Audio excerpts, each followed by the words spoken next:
It was New Year's Eve, 1985, a night that should have been filled with music, laughter, and celebration, instead turned into one of the darkest moments in rock and roll history. Rick Nelson, the handsome teen idol turned respected musician, was boarding a private plane with his fiancée and his band. What none of them knew was that within just a few hours, the journey would end in fire, chaos, and unspeakable tragedy.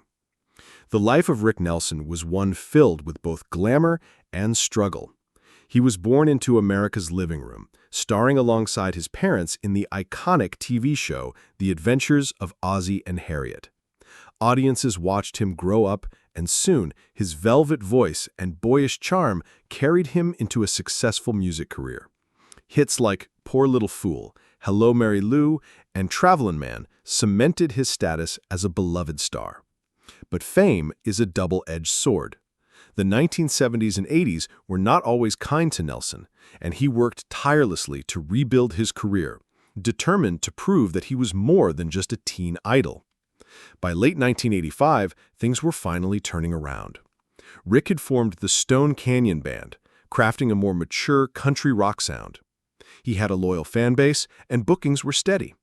That New Year's Eve, Rick and his band were scheduled to perform at a concert in Dallas, Texas.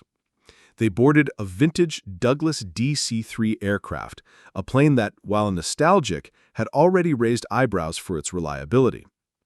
The DC-3 took off from Guntersville, Alabama, with Rick, his fiancée, Helen Blair, and 5 members of his band on board. The pilot and co-pilot, both experienced, navigated smoothly at first. But as the plane neared DeKalb, Texas, disaster struck. Smoke began to fill the cabin. Witnesses later reported seeing flames trailing from the aircraft as it struggled in the sky.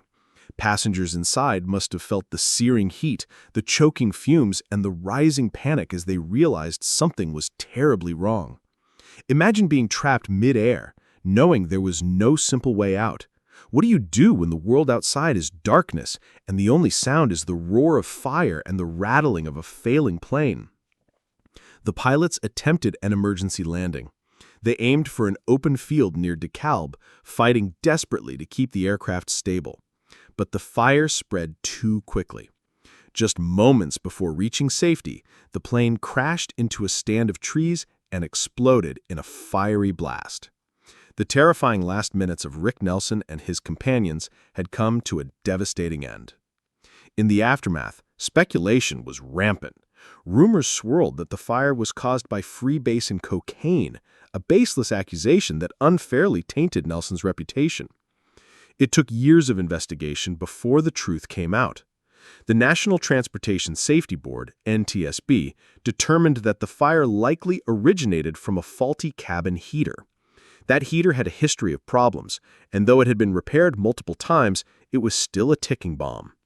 Tragically, it ignited while the plane was in flight, filling the cabin with deadly smoke and heat. The pilots, though badly burned, actually survived the crash.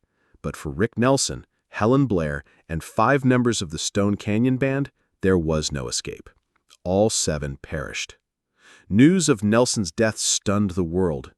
Fans who had grown up watching him on television and listening to his records felt as though they had lost a part of their own youth. Fellow musicians mourned the loss of a man who had helped bridge the gap between rock and country, leaving behind a legacy that was far deeper than his teen idol image suggested. But what made his death even more haunting was the cruel irony of it all. Rick had battled the ups and downs of fame, financial struggles, and the challenge of redefining himself in the ever-changing music industry. Just as he was finding stability and artistic purpose again, his life was cut short in such a horrifying way. Why did Rick Nelson's story have to end this way? The truth is, there was no single villain, no reckless mistake on his part.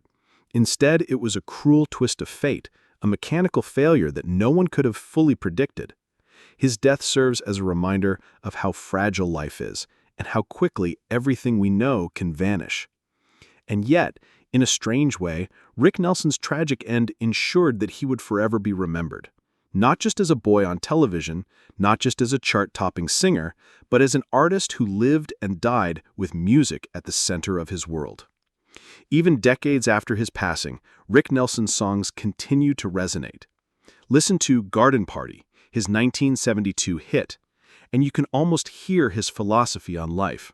In it, he sang, "You can't please everyone, so you gotta please yourself." That lyric, filled with both resignation and quiet strength, feels like his parting message to the world. Though he may have left this earth in fire and smoke, his music remains timeless, full of warmth, longing, and sincerity. His children, including twins Matthew and Gunnar Nelson of the band Nelson, have carried on his musical legacy, ensuring that the Nelson name is never forgotten. The terrifying last minutes of Rick Nelson were filled with panic, fire, and tragedy. But the story of his life is not defined solely by that night. It is defined by the millions who loved him, the songs that still play on radios around the world, and the indelible mark he left on American culture. As we reflect on his final moments, we are reminded that even in tragedy, beauty can remain. The beauty of a voice that once comforted generations. The beauty of a man who refused to give up on his art. Rick Nelson may have perished in the flames of that doomed plane, but in the hearts of his fans, his music plays on. Forever.